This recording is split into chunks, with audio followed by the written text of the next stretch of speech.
नागपुरातील प्रवाशांना इंडिगोच्या विमानाने पुण्याला जायचं होतं. मात्र इंडिगोने गुरुवारी म्हणजेच दिनांक 4 डिसेंबरला प्रवाशांना मध्यरात्री नागपुरातून घेऊन पुण्याऐवजी हैदराबादला सोडल्याची धक्कादायक घटना घडली. काल रात्री 11:40 नागपूर पुणे अशी इंडिगोची फ्लाईट नियोजित होती. मात्र ती फ्लाईट 1 वाजेपर्यंत नागपुरातून निघालीच नाही. 1 वाजेनंतर फ्लाईटने उड्डाण घेतले. मात्र अर्ध्या तासाच्या उड्डाणानंतर आपल्या विमानाला पुण्यात लँड होण्याची परवानगी मिळत नाही.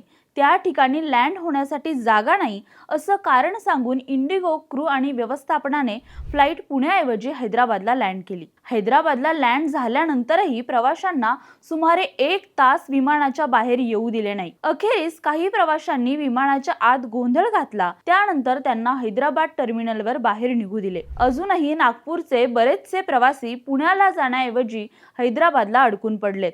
नागपुरातील प्रवाशांनी दिलेल्या माहितीप्रमाणे हैदराबाद विमानतळावर सध्या वाराणसीवरून पुण्याला जाण्यासाठी निघालेल्या विमानाचे प्रवासीही पुण्याला न पोहोचता हैदराबादलाच अडकून पडले आहेत. हैदराबाद विमानतळावर प्रवाशांचे प्रचंड हाल होत आहेत, तर पुणे विमानतळावरही काही वेगळी परिस्थिती नाहीये.